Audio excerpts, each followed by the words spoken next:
Mr. Chairman, sir, I rise to highlight some of the problems that have arisen after the decision to demonetize 500 rupees and 1000 rupee currency note. Prime Minister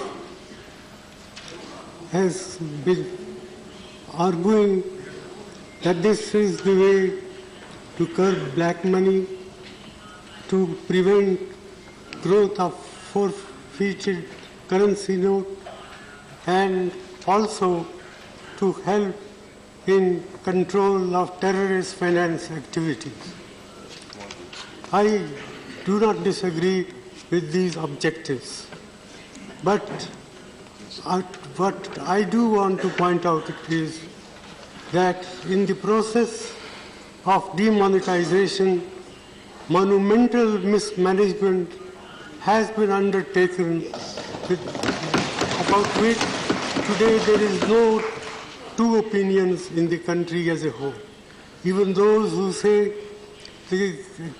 that this measure will do harm or will cause distress in the short run, but be in the interest of the country in the long run. Well, I am reminded of what John Keynes said once, in the long run, all of us are dead. And therefore, it is important to take note of the grievances of the people, the ordinary people who have suffered as a result of this imposition on the country overnight by the Prime Minister. And I say so with all responsibility that the outcome, we do not know what will be the final outcome. Prime Minister has said that we should wait for 50 days. Well, 50 days is a short period, but for those who are poor and deprived sections of the community, even 50 days torture can bring about disastrous effects.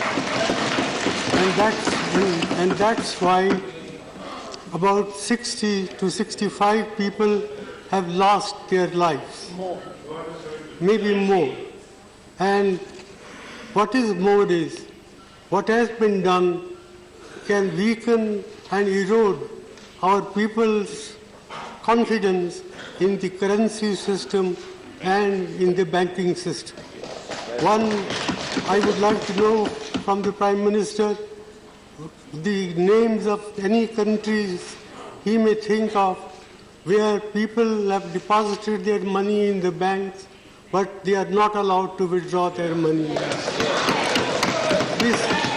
This alone, I think, enough to condemn what has been done in the name of greater good for the people in the world. And, sir, I would further like to point out that, in my opinion, this scheme of monetization, the way it has been implemented, will hurt agricultural growth in our country, will hurt small industry, will hurt all those people who are in the informal sectors of the economy. And my own feeling is that the national income, that is the GDP of the country, can decline by about 2 percentage points as a result of what has been done. This is an underestimate, not an overestimate. Therefore, I feel that the Prime Minister must come with some constructive proposal how we can implement the scheme and at the same time prevent this distress that has been caused to the common people.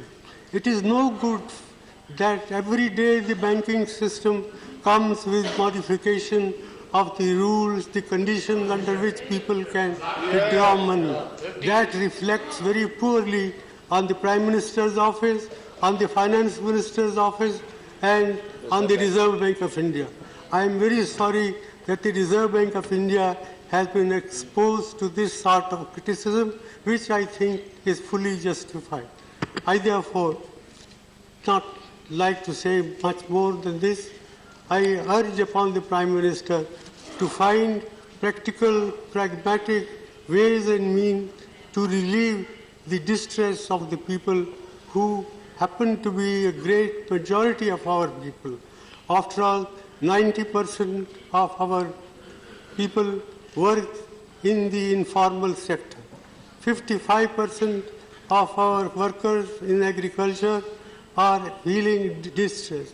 The cooperative banking system, which serves large number of people in the rural areas, is non-functional, has been prevented from handling cash.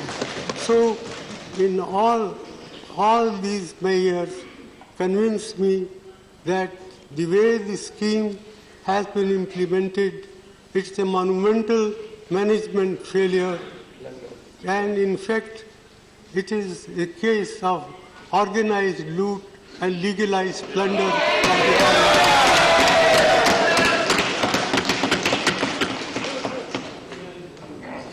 With these words, sir, I conclude it is not my intention to pick holes in what one side does or another side does, but I sincerely hope that the Prime Minister will, even at this late hour, will help us to find practical, pragmatic ways and means to provide relief to the suffering people of this country. Thank you. Thank you.